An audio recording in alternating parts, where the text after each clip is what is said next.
गुरु जी की प्यारी संगत को जय गुरु जी। आप वीडियो को लाइक कीजिए, हमारे चैनल को सब्सक्राइब कीजिए और बेल आइकन को प्रेस कर दीजिए ताकि लेटेस्ट वीडियो की जानकारी आपको समय पर मिल सके।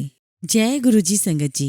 हमारे प्यारे और शिव रूपी परमपिता गुरु जी के चरण कमलों में शत शत प्रणाम और गुरु जी की डिवाइन संगत को जय गुरु जी। संगत जी, आज का हम पहला सत्संग सुनेंगे वरुण अंकल का। जय गुरु जी, शुक्राना गुरु जी। मेरा नाम वरुण है और मेरा एक्सपीरियंस गुरु जी के साथ अभी अभी 2 महीने पहले ही हुआ है। मैं बहुत सालों से कार के पीछे गुरु जी ब्लेसिंग्स ऑलवेज गुरु जी लिखा हुआ दिखता था। मन ही मन या साथ में कोई भी बैठा होता तो पूछता था कि कौन है, कौन से गुरु जी हैं। बट अभी काफी साल बाद मैं आउट ऑफ कंट्री सेटल हो गया हूँ और मेरा एक कॉलेज फ्रेंड मुझे यहाँ मिला है। उनके घर में मैंने गुरुजी का स्वरूप देखा। मेरे अपने गुरुजी महाराज हैं जिन्हें मेरी पूरी फैमिली 7 to 8 डिकेड से मानती आ रही है। उन्होंने मुझे 2 साल पहले कृपा की और मुझे मेडिटेशन और आरती पूजा करने की आज्ञा बख्शी। तब से मेरे अंदर बहुत चेंजेस आए, जैसे कि हर टाइम शांत रहना, भजन कीर्तन सुनना, हर बात पे गुरुजी का शुक्राना करना। अभी रिसेंटली 2 महीने पहले मेरा कोई फाइनेंशियल इशू चल रहा था और घर में सिस्टर की शादी थी और उसी टाइम पर फादर को कैंसर भी डिटेक्ट हो गया। हर रोज एक नए चैलेंज को फेस करने का करेज खत्म होता जा रहा था। हर जगह से मुझे ऑलमोस्ट निराशा ही मिल रही थी एंड फाइनेंशियल इश्यूज बढ़ते ही जा रहे थे। एक रात को बहुत ज्यादा स्ट्रेस में आके मैंने शब्द कीर्तन कंटिन्यूसली रिपीट सुने और बहुत रोया। मैं रोते हुए कब मुझे नींद आ गई पता ही नहीं चला। अगले दिन उठा तो दोबारा फाइनेंसेस अरेंज करने के लिए ट्राई करने लगा और संगत जी, सरप्राइजिंगली मेरे सारे फाइनेंशियल प्रॉब्लम्स जो थी वो सॉल्व होना शुरू हो गई। मेरे सारे फाइनेंसेस ऑटोमेटिकली अरेंज होना शुरू हो गए। एक दिन पहले घर पर मेरा वही कॉलेज फ्रेंड मेरे साथ बैठा हुआ था और मेरी किसी से फोन पर बहुत आर्ग्यूमेंट चल रही थी फाइनेंस को लेकर। मुझे नहीं पता था कि मेरा वो फ्रेंड मन ही मन गुरुजी से प्रेयर कर रहा है कि ये बहुत परेशान है और प्लीज गुरुजी इसकी हेल्प करो। नेक्स्ट डे जब फाइनेंसेस अरेंज होना शुरू हो गए तो यूट्यूब पे अचानक गुरुजी के सत्संग आना शुरू हो गए। सब पॉजिटिव मैसेजेस के साथ आते थे। टेंशन ना ले तू, बहुत वेट किया है, हुण सब ठीक हो जाएगा, बस खुश रहा कर। उस दिन से मैं हर रोज सत्संग जब भी देखता हूँ जरूर सुनता हूँ। अगले दिन जब मैंने अपने फ्रेंड से सब बातें शेयर की तो उसने मुझे बताया कि लास्ट नाइट जब फोन पे आर्ग्यूमेंट चल रहा था तब उसने गुरुजी से प्रेयर की थी।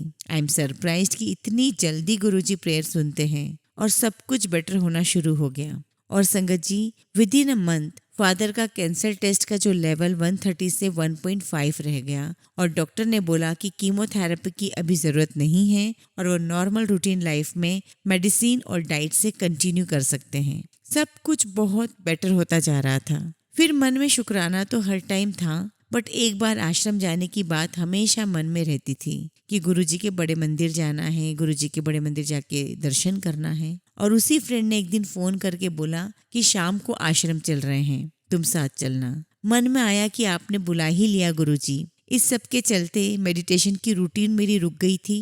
आश्रम पहुंचते ही गुरुजी का स्वरूप देखकर एक ही बात मन में आई कि गुरुजी, मेरा नाम जाप और मेडिटेशन की रूटीन ठीक कर दो। और अगले 10 मिनट में वहाँ नाम जाप शुरू हो गया। और फिर मन में आया कि गुरुजी का स्वरूप मुझे लेना है, पर किससे पूछूं? तो बाहर जाते समय खुद ही वहाँ स्वरूप डिस्ट्रीब्यूट हो रहे थे।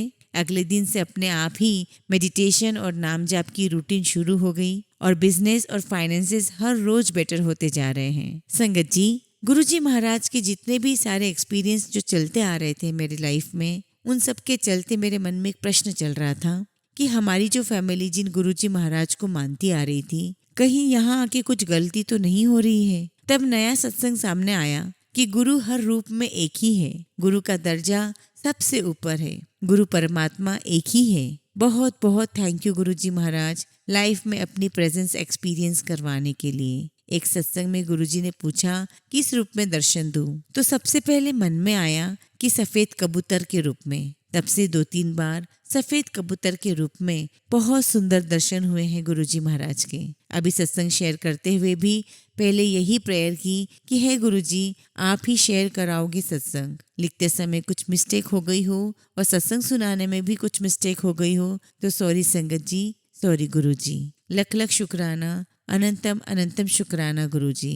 Thank you Guruji, love you Guruji. संगत जी, अगला सत्संग हम गुरुजी की ही प्यारी संगत एक आंटी का सुनेंगे जो अपना नाम गुप्त रखना चाहते हैं। जय गुरुजी, शुक्राना गुरुजी, अनंतम अनंतम शुक्राना मेरे मालिक। ओम नमः शिवाय, शिवजी सदा सहाय। ओम नमः शिवाय, गुरुजी सदा सहाय। गुरुजी हमेशा कहते हैं कि अपना सत्संग शुरू से शुरू करो। संगत जी, मैं गुरुजी से अपनी एक सहेली के माध्यम से जुड़ी थी। वह जब भी मेरे साथ मिलती या फिर मेरे पास आती तो वह हमेशा हर टाइम गुरुजी का कोई ना कोई सत्संग सुनाती और मुझे कहती कि चलिए आप भी सत्संग पर मेरे साथ चलिए। पहले पहले तो मुझे लगता था कि वो मुझे बार बार सत्संग में जाने के लिए क्यों बोलती हैं, क्योंकि मुझे कभी भी किसी भी गुरुओं पे कभी विश्वास नहीं रहा। मैं अपनी बहन, अपनी कजिन सबसे यही बात करती थी कि पता नहीं मेरी सहेली क्यों मुझे हमेशा सत्संग पर ले जाने के लिए कहती है। फिर संगत जी, मेरी उसी फ्रेंड ने अपने घर पर ही सत्संग रखवाया तो मुझे एक सहेली होने के नाते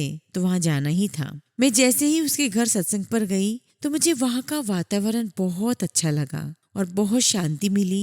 जब तक मैं सत्संग में बैठी रही मुझे अंदर तक रोना भी आ रहा था और बहुत इच्छाएं भी जाग रही थी कि क्या मैं गुरुजी से कुछ मांगू या ना मांगू। उन दिनों संगत जी, मेरी बेटी की प्रॉब्लम चल रही थी और मैंने बहुत गुरुजी से अरदास लगाई कि आप कुछ कर सकते हो क्या मेरी बेटी के लिए। वो इतनी परेशान चल रही है, उसकी तबीयत ठीक नहीं रहती थी। संगत जी, जिस दिन मैंने गुरुजी से अरदास की उसी दिन रात को मेरी बेटी अपने ससुराल वाले और अपने पति के साथ घर आई और उसने आकर बताया कि मैं प्रेग्नेंट हूँ। उसके ससुराल वाले भी बहुत खुश थे।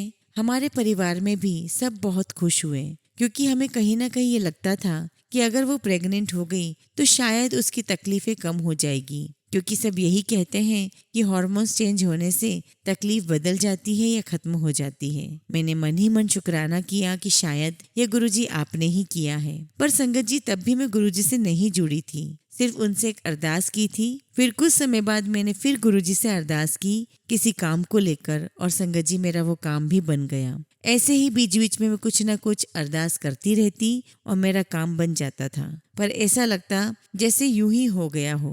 मैंने अपनी सहेली के साथ बहुत सारे सत्संग अटेंड किए। धीरे धीरे पता चलता था कि जल प्रसाद पूरा पीना है, लंगर प्रसाद पूरा खाना है, पर फिर भी मैं कभी उनको बोल देती थी कि मेरा लंगर प्रसाद कम कर दो। संगत जी, एक बार मुझे गुरुजी के दर्शन के लिए बड़े मंदिर में जाने का मौका मिला और वो दिन शिवरात्रि का दिन था। और संगत जी, उस दिन मेरा व्रत था। 2-3 लेडीज और मेरी सहेली हम सब साथ में गए हुए थे। मैं सारे रास्ते सोचती गई कि मेरा व्रत है तो मैं लंगर प्रसाद वहाँ पर कैसे लूंगी। पर यह तो गुरुजी की कृपा थी कि उस दिन वहाँ पर लंगर प्रसाद खत्म हो गया था। जो भी मेरे साथ आंटी गई थी वो सब कहने लगी कि ऐसा कभी नहीं होता कि लंगर प्रसाद खत्म हो जाए। भाभी, यह आपकी वजह से हुआ है। आपने नहीं खाना था तो गुरुजी ने हमें भी नहीं खाने दिया, क्योंकि वह सारे रास्ते मुझे यही कहती गई थी कि खा लेना, कुछ नहीं होता है, गुरुजी कुछ नहीं कहते हैं। पर गुरुजी को शायद पता था कि मैं नहीं खाना चाहती हूँ। मैंने गुरुजी का शुक्राना किया, पर संगत जी, मैं फिर भी अभी तक गुरुजी से इंटरनली कनेक्ट नहीं हुई थी और कितने ही समय तक सब ऐसा ही चलता रहा। अब मैं बताती हूँ अब आपको कि मैं गुरुजी से कब अपने आप को कनेक्ट महसूस कर पाई। अभी 2 महीने पहले ही मैं किसी शादी के फंक्शन में गई थी। वापसी पर हमारी गाड़ी गलत डायरेक्शन में मुड़ गई। उस समय इतना ट्रैफिक था कि हमें लगा कि अब हम पता नहीं कितनी देर तक यहाँ फंसे हुए रहेंगे। हर तरफ बड़े बड़े ट्रक, बड़ी बड़ी गाड़ियाँ थी और कोई रास्ता नजर नहीं आ रहा था। मैं घबराने लगी कि हम कहाँ आकर के फंस गए हैं। तभी मुझे ध्यान आया कि मैं गुरुजी से बात करके देखती हूँ, उनको बोलकर देखती हूँ कि शायद वो कुछ हमारी मदद कर सके। मैं जल्दी से ओम नमः शिवाय, शिवजी सदा सहाय, ओम नमः शिवाय, शिवजी सदा सहाय जोर जोर से मंत्र जाप करने लगी। और संगत जी, आप विश्वास नहीं करेंगे, 2 मिनट के अंदर हमारी गाड़ी उस ट्रैफिक से आगे निकलने लगी और 5 मिनट में हम बिल्कुल खाली सड़क पर थे और घर आने तक कहीं पर भी हमें बीच में ट्रैफिक फिर नहीं मिला। वह दिन था जो मुझे लगा कि गुरुजी मेरी बात सुनते हैं और मैंने अपने आप को बस गुरुजी का ही समझ लिया। संगत जी, तब से लेकर आज तक जो मैं सत्संग लिख रही हूँ, मेरी जिंदगी हर रोज हर पल सत्संग बनती जा रही है। मेरी हर बात सुनते हैं गुरुजी। ऐसा लगता है जैसे गुरुजी हर पल मेरे पास ही हैं, मेरे पास ही विराजमान हैं। अब तो उन्होंने अपना स्वरूप भी मुझे ब्लेस कर दिया है। उनके स्वरूप के आने का भी एक अलग सत्संग है जो मैं बाद में आपसे शेयर जरूर करूंगी। संगत जी, वैसे तो सत्संग बहुत सारे हैं, जैसे जैसे गुरुजी मुझसे कहेंगे मैं शेयर करती जाऊंगी। आप सबके साथ बहुत दिनों से गुरुजी कह रहे थे कि सत्संग शेयर कर, तो अपना सत्संग मैं आप लोगों के साथ शेयर कर रही हूँ। संगत जी, अब तक गुरुजी ने जिस तरह से मुझे ब्लेस किया है, धीरे धीरे मेरे परिवार को भी ब्लेस करते जा रहे हैं। मेरे अंकल भी धीरे धीरे गुरुजी की ब्लेसिंग्स को महसूस कर रहे हैं। गुरुजी से मेरी अरदास है कि गुरुजी सभी संगत को अपनी कृपा से ब्लेस करें। मैं अपने सत्संग को अब यहाँ विराम देती हूँ। जय गुरुजी, शुक्राना गुरुजी, बहुत बहुत शुक्राना मेरे मालिक। संगत जी, अगला सत्संग हम एक आंटी का सुनेंगे जो खुद भी अपना नाम गुप्त रखना चाहती हैं। जय गुरुजी, शुक्राना गुरुजी। ओम नमः शिवाय, शिवजी सदा सहाय। ओम नमः शिवाय, गुरुजी सदा सहाय। संगत जी, सत्संग सुनाने में अगर मुझसे कुछ भी गलती हो जाए तो कृपया मुझे माफ कीजिएगा। मुझे गुरुजी ने फिर से संदेश दिया, सत्संग सुनाने का मौका दिया। जय गुरुजी, शुक्राना गुरुजी।